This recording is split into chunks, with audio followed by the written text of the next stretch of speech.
The dual-motor XC40 offers longer range on a single battery and features several changes to the chassis. But it's still terrifyingly fast. Developments are progressing more rapidly in the electric vehicle market. Volvo's first electric car has only been on the market for 2 years, but the XC40 Recharge has already received significant updates, including the launch of a new rear-wheel drive version and engine updates for dual all-wheel drive options. It is being said, next to each other. The same changes were applied to his C40 Recharge, making it slightly slimmer and with a lower roof. There's a lot to like about the new and improved all-wheel drive version, so let's take a closer look at the new rear-wheel drive powertrain. In theory, the difference with the twin engine is not noticeable, especially since the maximum output remains the same at 402 horsepower.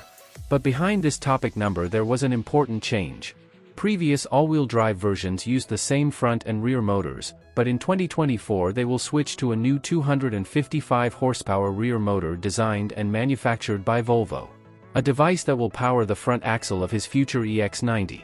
The dual-motor model also features a new front-engine intake unit that idles when no additional power or thrust is needed, reducing output to 147 horsepower. And improve efficiency. Final EPA numbers aren't yet available, but Volvo's dual-motor version is estimated at 98 miles per gallon, compared to 85 miles per gallon for his 23 model and 106 miles per gallon for the rear-engine XC40. US cars will continue to use the same 75.0 kilowatt-hour battery, but Europe may soon follow suit and move to a 79.0 kilowatt-hour battery. This large battery is standard on single-engine versions. However, Volvo expects the XC40 AWD Recharge to have an EPA range of 400 miles even if the battery is undamaged. The single-engine vehicle has an estimated range of 773 miles, and the originating vehicle has an estimated range of 353 miles. The slightly slimmer C40 Recharge is expected to achieve 257 miles per gallon and 297 miles per gallon, respectively.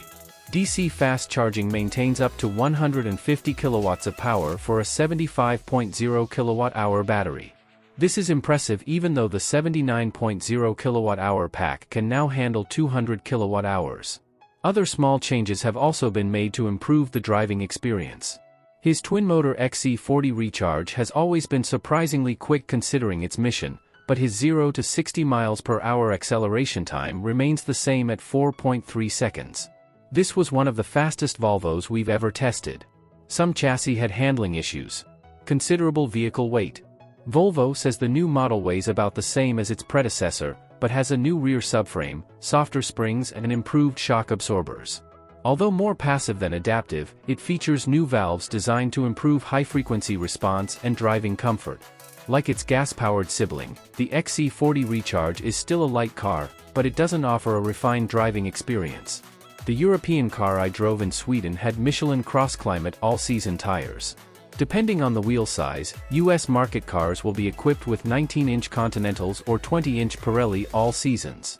It offers high dynamic protection, good traction, fast startup without complaints and feels just as fast as previous versions. However, lateral grip is still limited and the new transmission retraction mechanism does not change the fundamental balance of the chassis, making it prone to understeer in tight corners. With all-wheel drive, the XC40 Recharge is even more comfortable when riding smoothly. I know most of the roads in Sweden are slippery, but the racing seems to be improving.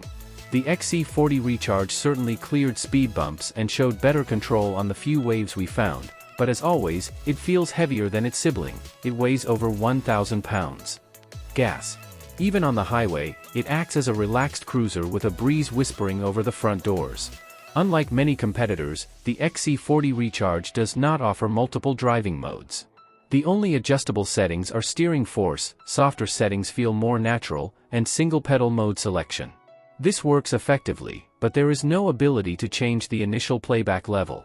Otherwise, the feel is very close to the petrol XC40. The charging cabin is also spacious and decorated with many interesting materials. Some of them, especially the textured plastic parts on the dashboard and the tops of the door panels, seem to be more utilitarian than decorative, but they look much nicer than the optional leather seats. I love the gray cloth seats in our car. The luggage compartment is also good, with a spacious trunk and even a compact socket for the charging cable. The 2024 XC40 Recharge is expected to go on sale in the US later this year, but pricing has not yet been confirmed. As always, it feels like a machine with more power and performance than most users will ever need. It's like turning a gasoline car into an electric car. A look at the EX90 and his smaller EX30 shows just how good battery,